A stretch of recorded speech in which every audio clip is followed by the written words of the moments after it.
Okay. Let's call to order the Queen Anne's County Planning Commission for Thursday, November 9th, 2023. We will start with the Pledge of Allegiance.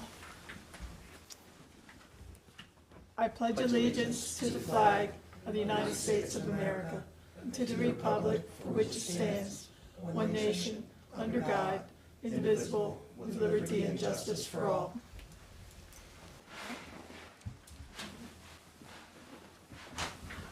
Public comments? I don't have any. Okay. Meeting minute review? Madam Chair, I move that we accept the minutes as written for our October 12 meeting. Second. All in favor? Aye. Any opposed? So moved. Extension requests, none. Updates. Amy?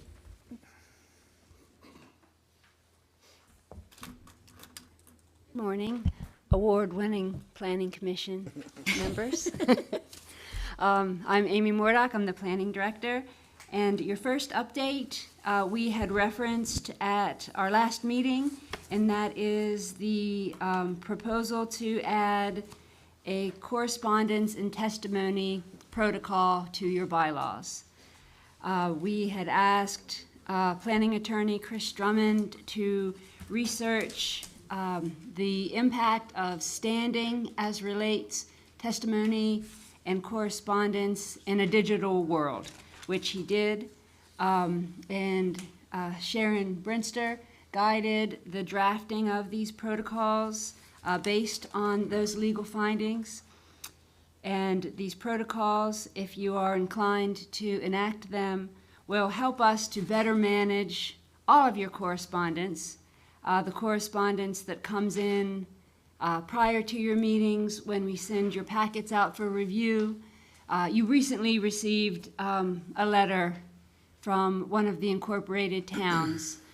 In future, that information will all come together in your packet, and that also will allow staff an opportunity, if there are follow-up questions that are appropriate to correspondence that you receive, that we can do that and provide you information at your meeting, so that if there are aspects of correspondence that you need to address, you'll be better informed to do that. So that'll help staff to better respond to correspondence. But we also needed a means of addressing how we're going to be fair and consistent with electronic correspondence that comes in as the meeting is occurring, which happens now in a digital world, and we want to make sure that we're getting everyone's comments and everyone's comments are heard, but we do have to be fair in terms of how we're getting those comments to you so that you have time to review them and that there's a consistent means for consideration. And so that's what the policy is meant to do. It's not meant to exclude anyone's correspondence or hamper anyone's correspondence during the time of the meeting. It just allows us to manage it better. Hey, do you need the resolution? Yes, please. And if you have any questions, and if not, if you could consider favorably the resolution to update, to amend your bylaws to incorporate these protocols, that would be great. I've got a question, Ms. Mordock, if you would. I'm slightly interested to know why we're using the brand word Zoom in, what if that changes? Do we have to go back and amend the bylaws, or is there a vernacular that we could say, or, rather than using that particular brand under testimony? You know what? I don't like to put anyone on the spot, but I might put Bruce Grove on the spot, who is our expert at staffing our meeting and the county commissioners meeting. This is the platform that the county uses, but if I could ask him to clarify maybe different language? Yeah, a live video service. Okay. That way, if it changes, we don't have to go back and wordsmith this. How about a Because that would virtual, include virtual Microsoft meeting? Teams, which I know county uses also. Okay. Okay, so, Do you like that or a virtual meeting better? Virtual meeting's good also. I like virtual meeting personally. I don't know, A little simpler. I don't know how the rest of the board feels.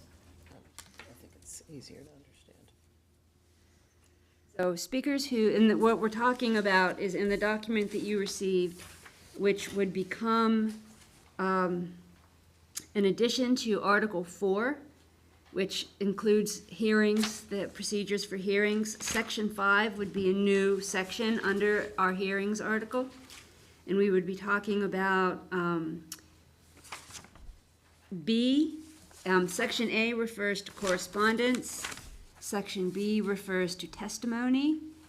And item number 2 reads as follows. Speakers who physically appear in the room and physically appear in the Zoom meeting chat will be given the opportunity to speak or testify.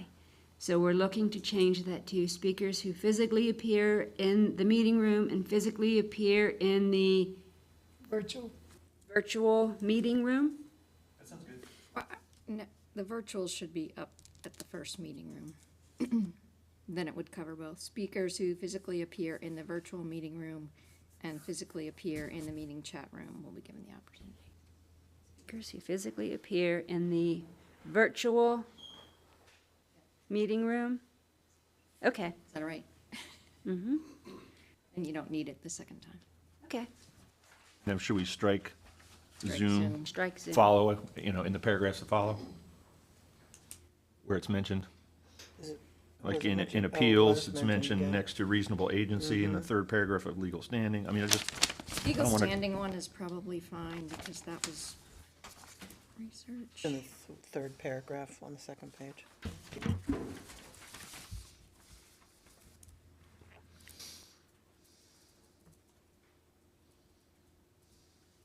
Since that was a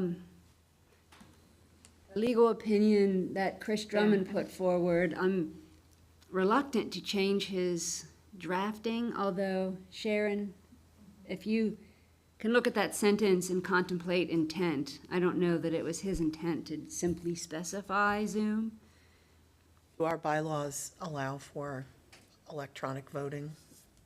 I mean, if you went to Chris and to get him to bless this sort of, could we vote on it electronically? I don't know if our bylaws allow for that. Well, you could vote on it pending his decision of whether he'd want to change the word Zoom there. Good You could idea. leave it to his discretion. and if it doesn't, it comes back to us? No. You could just give him the authority to do whichever one is right for that, and then it moves forward.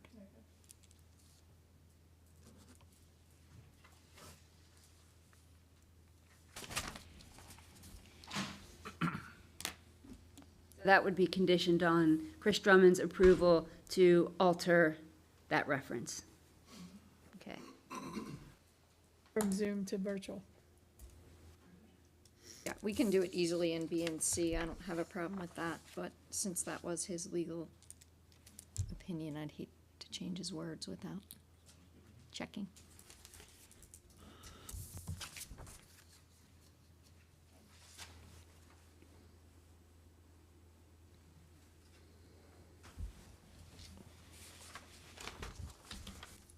Okay. All right, Madam Chair, if I may, be it resolved, the Planning Commission regarding the addition of Article 4, Section 5, correspondence and testimony protocols to the rules of the Queen Anne's County Planning Commission hereby finds that current popular avenues of public engagement have created a need to set forth protocols to ensure fair and transparent management of public comments.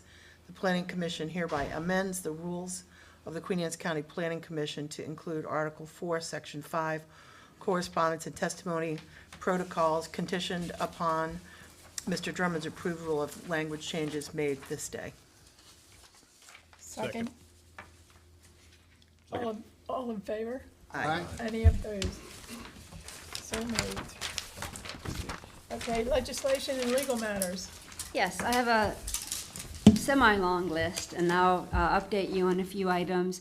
I wanted to make you aware that on the 16th of October, staff conducted a training session with our Board of Appeals to simply have a general training session, not unlike some of the sessions that were offered at the recent conference, where we talked about findings of fact and variances and conditional use findings. In addition to that, the board voted to change their meeting schedule. They had been holding public hearings as needed. So this made it a little difficult to nail down consistency in the dates and times for the public hearings and to provide adequate notice. So it made it a little bit challenging from a clerical perspective to continue to schedule as needed. So they did vote to hold a standing meeting, much like this commission does. Their meetings will be held on the third Wednesday of each month at 5 o'clock. So if you hear about that and people ask you questions, that is why.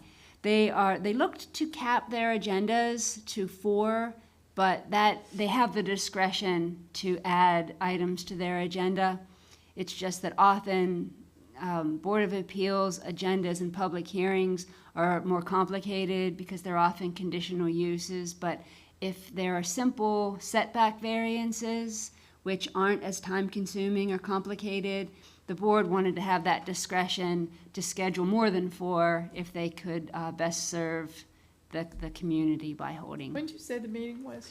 The third Wednesday of each month at 5 p.m. here in this room. But like us, should there be no agenda, they will just pass on the meeting. Correct. But for scheduling purposes, clerical purposes, public interest, that's the standing date. Yes. Thank you. And I'm sorry, they'll meet here, right here? Yes. Additionally, from a legislative perspective, I just wanted to let you know that Stephanie Jones and I attended the Mako Cannabis Symposium on the 19th of October. We did not learn much about how, about guidance in terms of how this works from a planning and zoning perspective. However, meetings are continuing to proceed, hopefully to provide better clarity.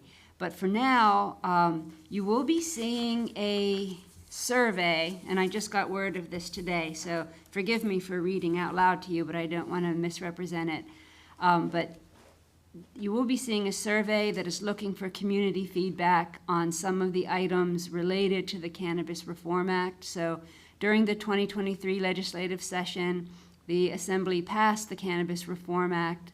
This legislation authorized adult use cannabis and established a community reinvestment and repair fund, which will direct a percentage of tax revenue obtained from adult use cannabis sales to support communities that have been disproportionately impacted by the enforcement of cannabis prohibition.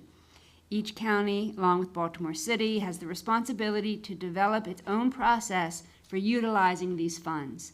So you will be seeing a survey that goes out to our community. I don't know the nature of the questions of the survey, but the survey will be focused on how this community feels about and comments that this community has on how that social equity should be addressed. And in a lot of ways, the social equity of the rollout of this legislation has taken precedence over how we're going to zone for it. So I think that once this issue is ironed out a little more, with a little more detail, I think we'll get some stronger planning direction. Also related, on the 17th of November, we're having a local Queen Anne's County meeting to discuss how cannabis enforcement works in the county during this transition. So, well, we're past the transition, but so those are the meetings that we're having related to the Cannabis Act. Next in line in October, we hosted the Maryland Planning Commissions Association Conference. Thank you very much to our chairwoman. She gave a great address at the evening dinner. Commissioner Corcorino gave really great opening remarks. Rob Gunter and Stephanie presented on Queen Anne's County major projects, update on our comprehensive plan. We also, with Heather Tonelli, we put together a tour of key locations. It was very well received. The county received a lot of accolades for its hosting, for what we shared. There were a lot of compliments also for the support of the Kent Island Resort, which was a very nice place to hold a conference. It was very enjoyable. But most importantly, our Planning Commission, as you all know, received a Citizen Planners Award for all of your hard work and the great challenges that you addressed so well during our comprehensive plan update. In addition, Sharon Dobson was called out specifically for a lot of the support that she has given to staff through coordinating with you to help us to streamline some of the processes that used to slow down some of the project reviews. When we updated our extension policy based on a closer read of the code, that has allowed projects to move forward without having to come back. Our public service waivers that Sharon has to review and help me and the county administrator to review, we've really streamlined that process. And additionally, Sharon has helped us to administratively look at some of the Route 50 site plans that are very minor in nature. We had a long-standing policy that everything had to come before you. And in some cases where there are these very small projects that technically bump a site plan into a planning commission review, a good example would be the Chick-fil-A when they add extra drive-through access. We've been able to report out to you that it's happening, but not make every project come before you. So these are these streamlining processes have really helped this planning commission to expedite reviews and to help staff to better serve the community. So that's all of that collectively is a pretty big deal, and so that's why staff nominated this planning commission, and that's why that nomination was favorably considered. So, okay. Also, on the 28th, which technically the 30th, the airport protection Kent Island Gateway update to the code has gone into effect. And I think that you will be seeing a site plan very soon as a result of that. So that is great progress. As I've mentioned at the previous meeting, I've been asked to sit on the governor's accessory dwelling unit task force. We held our second meeting on Halloween, and Sharon asked that I give you a little update on what we're doing. This task force it's really an advisory group that has a purpose of surveying and documenting all the state and local codes, laws, ordinances, policies about locating and developing accessory dwelling units in single-family residential zones. And what we're doing is putting together best practices to help to standardize and streamline all of those reviews. So we're really in some ways, an academic task force that is compiling information. We're going to be addressed by some industry experts and then put a final report together for the governor's consideration, and that will be due in June. We meet monthly, and we have another meeting scheduled in November. And as I learned, so far the meetings have been more informational. We haven't really gotten to a lot of substance yet. But what I can do is, if you're interested, and so I think you may also be getting notices through the Department of Planning But if you're not, I'll make sure that you're on the list. But I'll also send you a link to the website. All of the meetings are streamed there, and there are recordings of the meetings there, and all of the materials that we review at the meetings, that's all available on the site. Something that I appreciate about being placed on this task force it has opened up avenues of connections with other housing experts. I think that in terms of our codes, we are very permissive of accessory dwelling units, but that isn't the case everywhere. So it's always helpful to learn what other jurisdictions are doing and what their challenges are. And finally, just to report that as the chair of the state, the Maryland Association of Floodplain and Stormwater Managers, we have just held our 19th annual conference. Next year's the big 20-year anniversary, so that's going to be exciting. So we're a collection of floodplain and stormwater managers, and we offer, in general, training opportunities, and we bring industry experts together. What's very exciting about this year and moving forward is not every state association has always incorporated stormwater and floodplain management. Maryland has.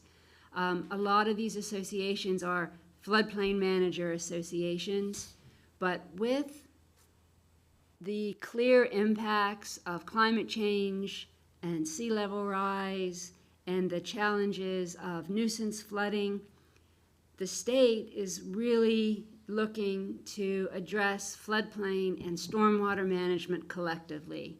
So a lot of the presentations and a lot of the materials that now we're bringing to our partners throughout the state is focused on what that looks like and how those best practices are actually working. So it's an exciting time, and we're a group that offers courses. We offered a training course yesterday. We held the full conference all day. I want to thank Doug Summers, who volunteered, and he's had a long couple of days because he was there helping out at the conference as well. But today we're proctoring an exam for certified professionals to sit. So.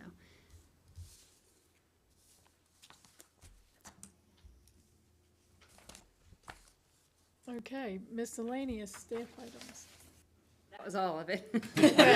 So, in the meantime, I understand Mr. Sylvester had a couple questions he'd like to Just a bring couple forward. easy ones. Okay. I've had a couple calls past week or so from 2 or 3 different citizens about 2 different items. The first one is the environmental update and where you are with that. My understanding, there's at least a couple of properties in the county specifically regarding the definition of woodland, you know, where there is some issue. Yes. And I know of one, and apparently there's going to be another one. Yes. And so, you know, that was, my understanding was that, I'm going to use the words, they'll have to forgive me, but that the commissioners punted on that to you guys to do it all in the environmental update. It's been about 18 months. So Yes, I do have an update on can we that. do that piecemeal, is I guess I'll ask. We're almost there. So Stephanie Jones has been conducting the update to, and it's the critical area code. And in our last citizen-sponsored text amendment, we received a citizen-sponsored text amendment to change our woodland provisions, which are in Chapter 18, which are in the zoning code. A lot of those provisions were in conflict with the critical area provisions, and so what we wanted to do was to comprehensively fix it at the same time. We were intending to have that done this summer, but the Airport Protection Kent Island Gateway District, that the need to move that update ahead of schedule put this update on a back burner. We're now running full steam ahead with that again. We were hoping to have it done by the end of this summer, but our hope is now that we've addressed the concerns, we've met with the a group of concerned citizens about how best to address the woodland provisions in the critical area program. We're going to end up probably getting rid of that resource protection section because it's best served in other sections of the code, including the critical area section. We hope to have that critical area update finalized this spring. That long? Yes. We're almost, well, because it has to go through public review. You'll get it, and then you have to recommend it to the county commissioners, but getting there, we have to have public meetings. We have to liaise with the Critical Area Commission. The drafting is probably 3/4 of the way complete. So we're in good standing to get it done this spring, is my expectation. So my question, I guess, is, I'm sorry, I was Go gonna ahead. say, even if you did it piecemeal, it would take that long at this point. and you've just answered the question that was getting ready to come out of my mouth. Okay. All right, thank you. So the next thing is, I've had a couple of calls, at least, on this landfill that's being proposed outside of Centerville. That's causing some consternation among people who live in a local, I'll call it high-end development there. My understanding from them, I can't verify it, I haven't tried to, Amy, is that that violates the waste plan. I'm using those words in air quotes because they didn't say Maryland waste plan, they didn't say county waste plan. But one of them, it's in violation of. What's the plan? Is it coming before us? It is, And why is it we can't build a building over 40 or 45 feet tall, but we can pile up garbage 250 feet high? so. There's a lot of misunderstanding about the nature of and it's the county's wastewater solid waste management plan. It's the county's plan. And there has been a misunderstanding about what is permissible and not permissible, both in that plan and in our zoning code. The language in the code that prohibits a rubble fill is specific to a publicly owned rubble fill. And that language came into being in the early 90s when Queen Anne's County entered into the regional agreement and were forced to enter into the regional agreement by the EPA. So we're in an agreement with Kent, Queen Anne's, Caroline, and Talbot. Talbot had taken its 30-year turn first, and then it was Caroline County's turn. So every jurisdiction has a 30-year tenure. So right now, Caroline County is fulfilling that obligation. They still have capacity. So Queen Anne's County is in direct dialogue through MES, Maryland Environmental Service, who is our subcontractor, to negotiate an arrangement in that respect. If we're unable to do so, it will be Queen Anne's County's turn. In the 90s, that site was located and specified. That is a county-owned and that would be a county-owned and operated mandated site, not a private site. That is why that language was created, to note that when it's the county's turn and we're obligated to do so, we will, and this is the site that we've located, but we are not going to permit a privately owned and operated rubble fill. And a lot of the other jurisdictions did likewise. Some of the jurisdictions made them conditional uses, but Queen Anne's County prohibited it outright. And so that's the language that's in the the waste plan. That's the language that's in the comp plan. It's just that detail wasn't explained at the public hearing. There was also... I'm sorry, which public hearing? There was a public hearing that was held here that MES hosted for the county, and that issue came up. Approximately when? It was a month ago, at least. I'm not sure of the date. But since that time, there's been a lot of public comment.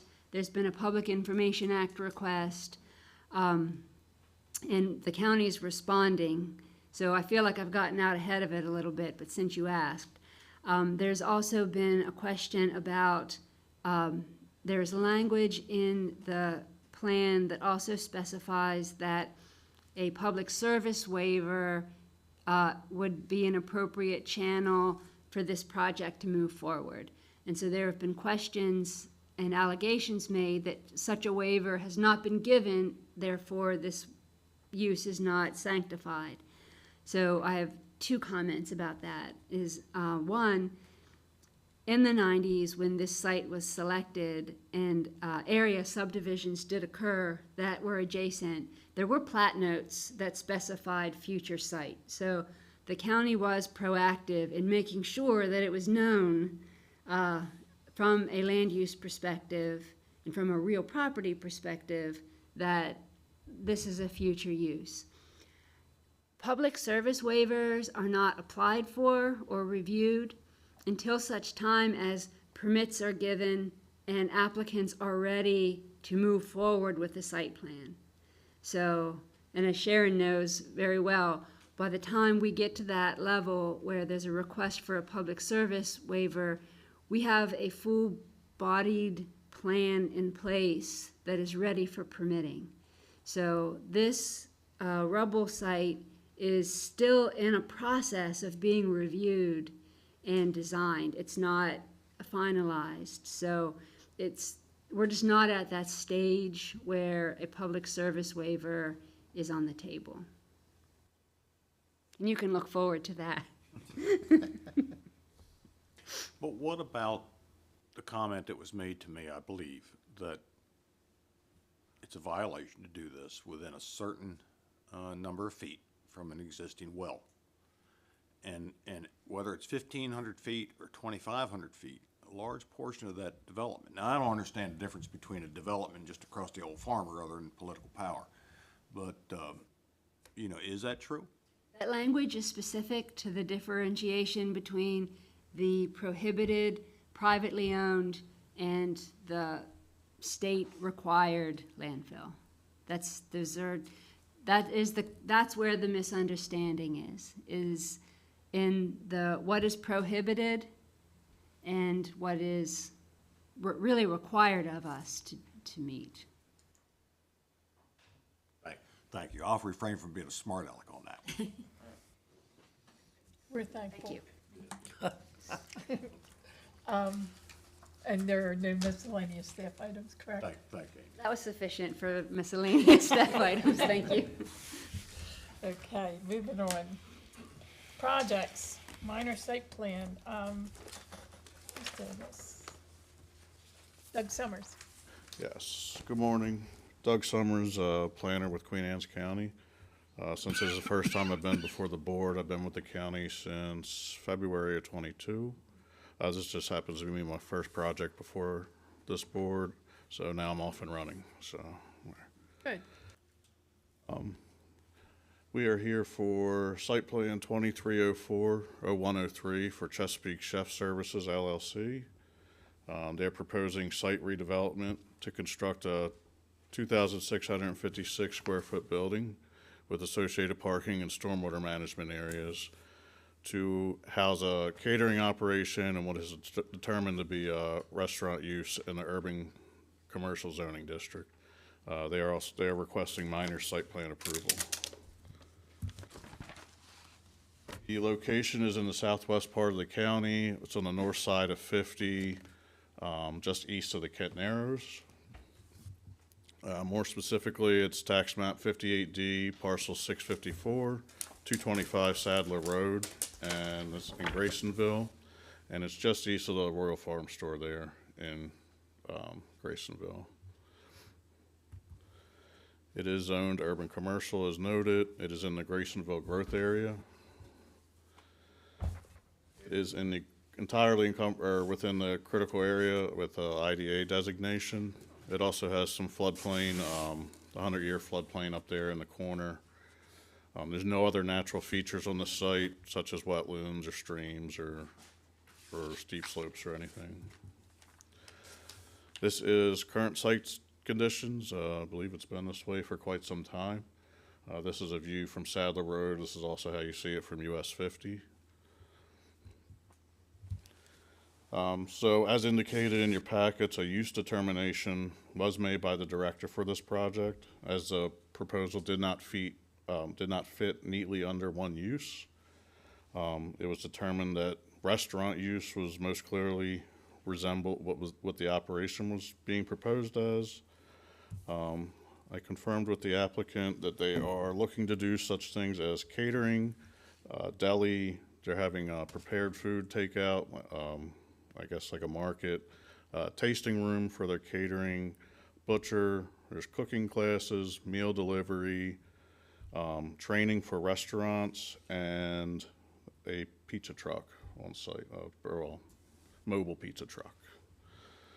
So all urban commercial development standards have been met to include parking, design guidelines, lighting, landscaping. It was determined that the site is exempt from APFO. DPW has reviewed and approved all the stormwater features on site.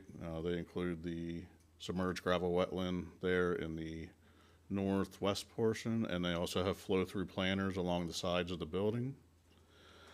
The location of the pizza truck is there on the northwest corner of the parking lot. And they also met all their pollutant reductions for critical area through their approved stormwater features. This is the front of the building, architectural renderings, and the proposed standalone sign that would be along Sadler. Aerial view from the south and then the southwest of the building. This is the view looking northwest and northeast. And with that, I can take any questions or let the applicant speak. There was some considerable discussion about non-fast food. Could you elaborate a little bit on the distinction as to why that's important?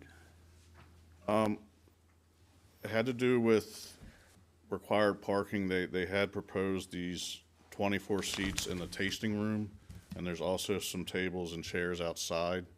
So like I noted, since all those operations didn't fit within one of our definitions in the code, our director had to determine what they were proposing and how it would best fit for that site and their use. And just for my clarification, if it were fast food, would that require less or more parking spaces? I'm not sure. More. More? Okay, thank you. Yeah. Doug, can you please remind me what the frequency of flooding is in that floodplain? The AE or whatever it is? So it's a 5-foot elevation, I believe, there, and it's the 1% storm It's chance. a 5-foot elevation above mean high. Yes. Thank you. And but you said, sorry, I'll just keep continuing my line of conversation, or questions rather. You said DPW did review and bless the stormwater plan? Yes, and there's no structures within the 100-year portion of that. That's shaded, actually, that's 500-year, and that's what extends further where the structure is. So that blue dash line is a 500-year, the plus 5? So, right. So the blue here is the 100-year. The hatched area is the 500-year. I see, okay. So the plus 5 is, in the blue area. right. We had conversations, the reason I'm asking, we've had conversations in the past, most notably around Four Seasons and citing their stormwater elevation, right, more concerning than location. And I see Mr. Porter approaching. I should probably ask him directly. Is that taken into consideration, Trey? Yes, the elevation is out of the, on stormwater like this, we want to make sure there's no salt water Right. backing up into the system, and in this particular case, that was considered, yes. So there's no need for backflow preventers or anything like that on this? No, or- there is not. Fantastic, thank you.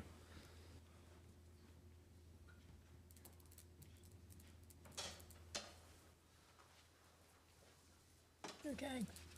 So you want to introduce yourselves and give your presentation?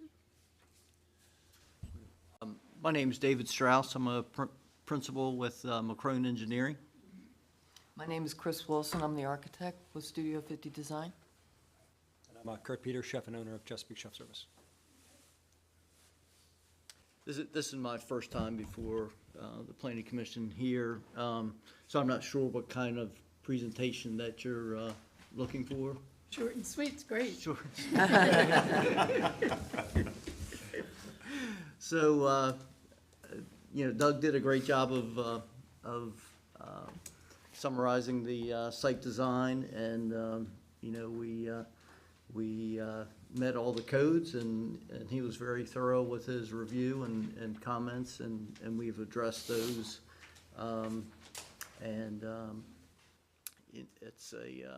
It's a great looking, it will be a great looking site with the architecture, and Chris Wilson can talk some more about the architecture if you like. And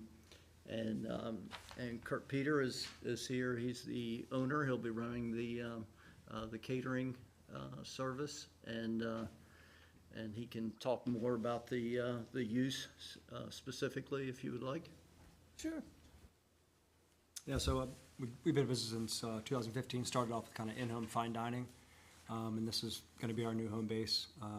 Half the building is large commissary kitchen, where we'll do predominantly our catering and then storefront prep for kind of the deli and market aspect, and then also have a small tasting room for wedding tastings, and obviously the pizza truck for pickup and dine-in pizza.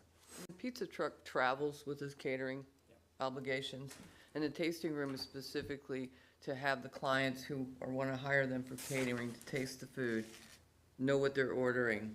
It is not something that's going to be always somebody eating at that table, specifically for tasting. So this use, and it is, Doug and I, we had a little bit of time trying to find that use. So it is intended to be takeout. We'll have takeout 7 days a week, or? Yeah, most likely, yeah, we'll be operating 7 days a week. And the kitchen will be functioning for the catering, not just the market area. It will be functioning for catering too.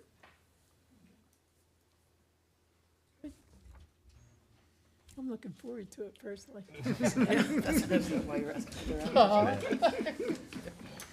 And So- question more for Doug, excuse me, Madam Chair. Go ahead. The existing structure on the property, that's not being used currently, is that correct? Yeah, and that's, I believe they're gonna have to get the demo permit.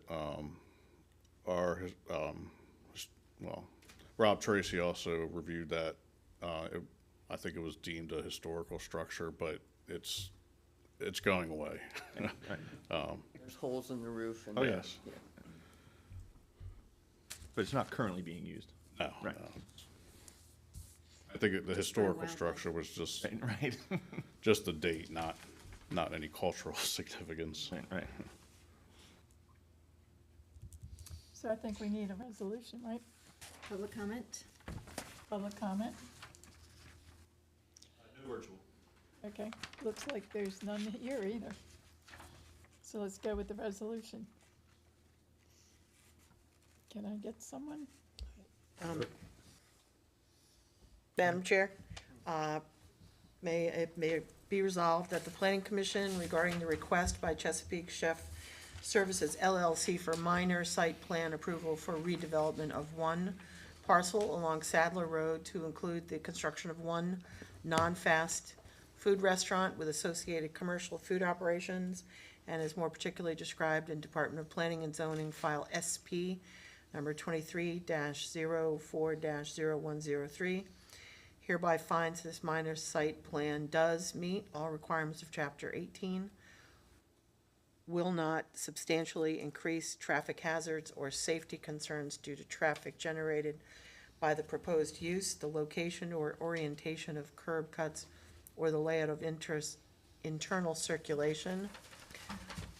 Does contain a layout of buildings, parking, roads, and utilities that does not substantially increase fire, health, or other public safety hazards. Is adequately buffered and screened to minimize potential adverse impacts to neighboring properties and public rights of way, will not substantially increase stormwater drainage or pollution, will not have an unreasonably adverse effect upon property values in the vicinity of the site, will not adversely affect the public welfare, and will provide for public safety through compliance with the state fire code and with any applicable county or municipal fire codes, is compatible with the general character of the surrounding neighborhood, and is consistent with the purpose, goals, and objectives of the 2022 comprehensive plan, and hereby grants minor site plan approval subject to the following conditions. Number one, any remaining edits and/or documents required by a reviewing agency, the Department of Public Works, or Planning and Zoning be reviewed and approved. Number two, that the architecture, lighting, and overall site design must substantially reflect the documents provided. Number three, that any required legal documents must be approved, signed, and recorded prior to obtaining final signatures.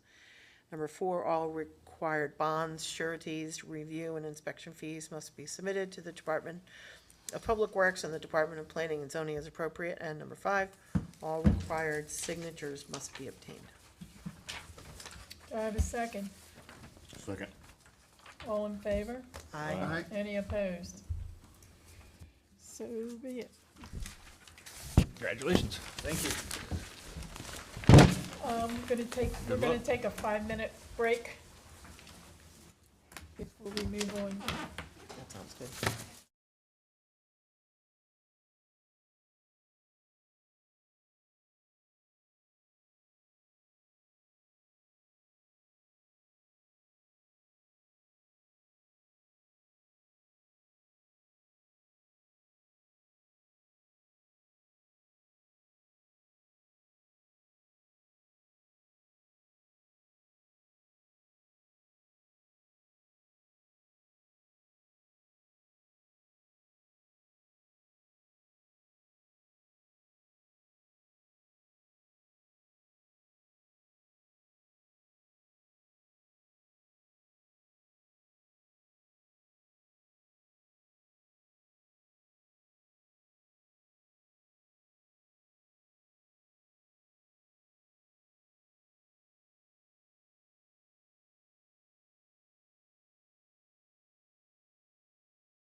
do two in one day for the first time. Yep, they hammered me.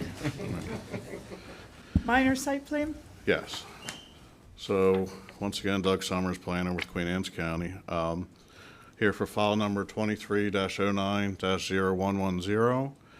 The developer Paquin Design and Build is proposing site redevelopment to construct a 9,169 square foot building with associated parking and stormwater management to house office space, a showroom, storage space in the UC or Urban Commercial Zoning District. They're requesting minor site plan approval. Again, we're just moving down the road here. It's located in the southwest part of the county, south side of 50, just east of Kent Narrows. More specifically, it's tax map 58E, parcel 66 at 301 Evans Avenue. It is directly southwest of the US 50 eastbound exit ramp to Evans Avenue and east of Backyard Billy's on US 50. It is zoned urban commercial. It is also in the Graysonville growth area. It is also entirely within a critical area IDA designation. There are no other natural features on site. This is the current condition, is the old wet dog car wash that has been vacant for quite some time. This proposal, it meets all UC standards to include design guidelines, parking, landscaping. It is also exempt from APFO. DPW has reviewed and approved the stormwater features and controls on this site. The site is well buffered with landscape there. You can see with the circles. And the proposed building, it's going to lie completely within the existing building footprint. And it's going to utilize several of the foundation walls that are already existing there for the building. This is a view of it looking southeast. There's a rear from Evans and Drummer Avenue intersection. And with that, I can take any questions on this project, or the applicant can step up.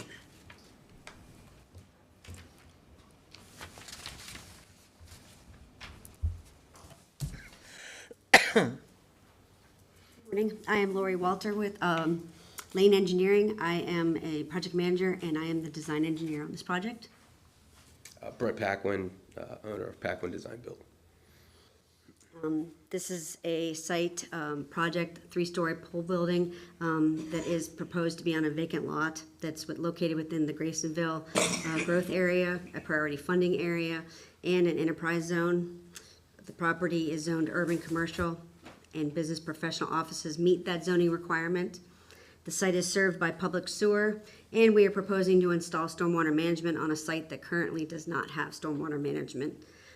Additional landscaping will be installed above what is already existing on the site, and the trip generations from the traffic analysis exemption letter show that the proposed office building produces lower trip generations than the original car wash site did. Also, as part of the redevelopment, we are removing 3,930 square feet of existing pavement, which helps satisfy the phosphorus requirement for the IDA critical area. And with that, Brent will give a little bit more description of the architecture for the building. Thank you. Thanks for having us today. So as far as the architecture, this view is what you see as you come from eastbound Route 50. And so we've kind of gone with more of a modern look with a cantilevered awning, flat roof detail over the showroom. And then the second and third floor kind of tier back and create some bump outs to kind of bring a little bit more to the hip roof details that we have on it. So we feel like the building will give a lot of appeal from Route 50 is our hope. We use some more neutral colors, a lot of grays and blacks, just so that it kind of blends in a little bit more to its surroundings. So, yeah, we're looking forward to it. Right now, our location is just down the street on Sadler Road. And so we're looking for some more space and more of our own space. So that's the reason for the move, and we're looking forward to it.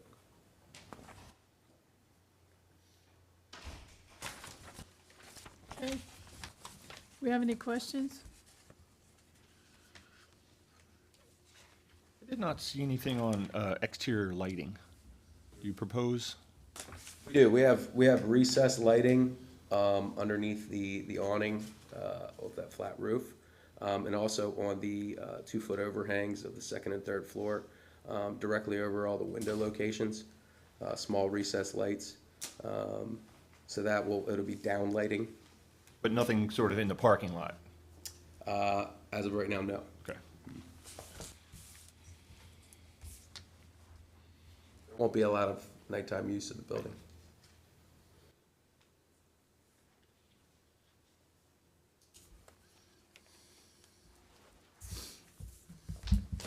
Let's go for a resolution.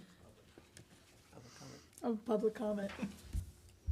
No virtual again. Okay, none here either. Okay.